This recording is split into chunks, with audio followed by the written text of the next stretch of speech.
Hello, कैसे हैं आप सब। आज मैं आपके साथ एक और भारतीय नारी रत्न के विषय में बातें करूंगी। इनका नाम है लीलावती। लीलावती एक विदेशी गणितज्ञ थी और इतिहास के जानकार शायद कोई ही ऐसा होगा जो इस नाम से वाकिफ ना हो। ये ज्योतिष रत्न भास्कराचार्य जी की पुत्री थी, जो अपने समय के काफ़ी बड़े ज्योतिष के विद्वान थे। उन्हें गणित की भी अच्छी खासी नॉलेज थी और अपनी बेटी के कार्यों को उन्होंने लीलावती बुक के नामकरण के अधीन रखा है, जिससे लीलावती को बाद में काफ़ी ख्याति मिली। लीलावती की बुद्धि, कौशल और प्रतिभा विलक्षण थी। उन्होंने गणित के ऐसे सिद्धांतों का निरूपण किया था कि बड़े बड़े विद्वानों के वश में न था।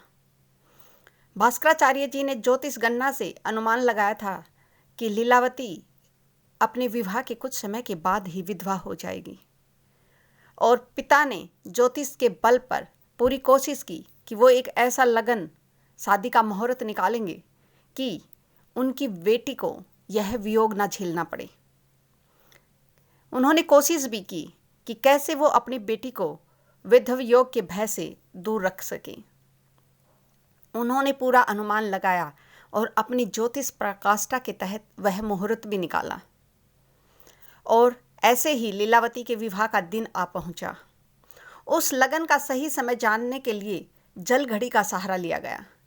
छोटे से बर्तन में छेद करके पानी से भरे मटके में छोड़ दिया गया, और जब वह बर्तन जलमग्न होता तो वही शुभ लगन का समय था। किंतु शायद विधाता को कुछ और ही मंजूर था, और विधि का विधान कहते हैं कभी बदलता नहीं है।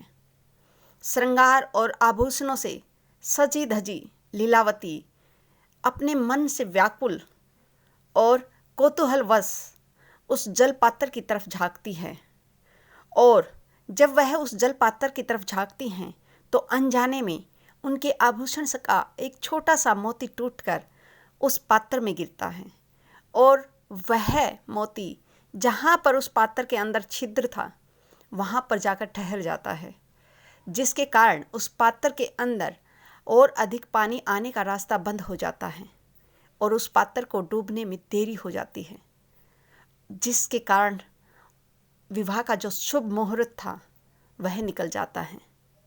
सब प्रतीक्षा कर ही रहे थे कि कब विवाह का मुहूर्त हो, लेकिन इसका किसी को भान हो नहीं पाया, और जिसका भय था वही हुआ।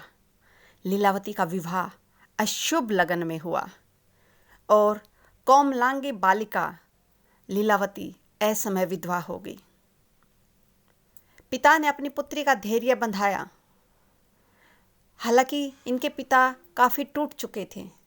इतने ज्योतिष के प्रकांड पंडित होने के बाद भी वे समय से जीत नहीं पाए, और जो उनकी किस्मत में लिखा हुआ था वह सच होकर रहा। लीलावती ने अपने पिता की संगत में खूब पढ़ना लिखना सीखा।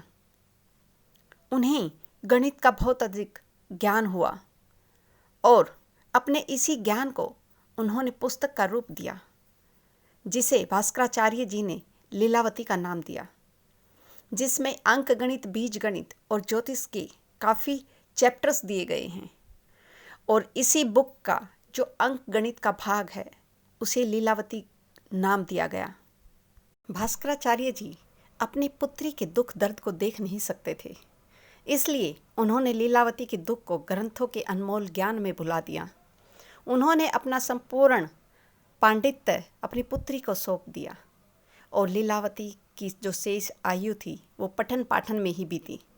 आज भी उन्हें सादर स्मरण के साथ याद किया जाता है।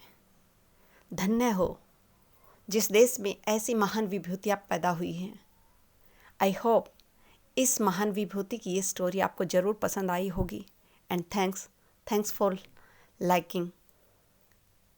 और आप सबसे एक और रिक्वेस्ट है कि प्लीज़ मेरे चैनल को सब्सक्राइब और शेयर करना ना भूलें। धन्यवाद।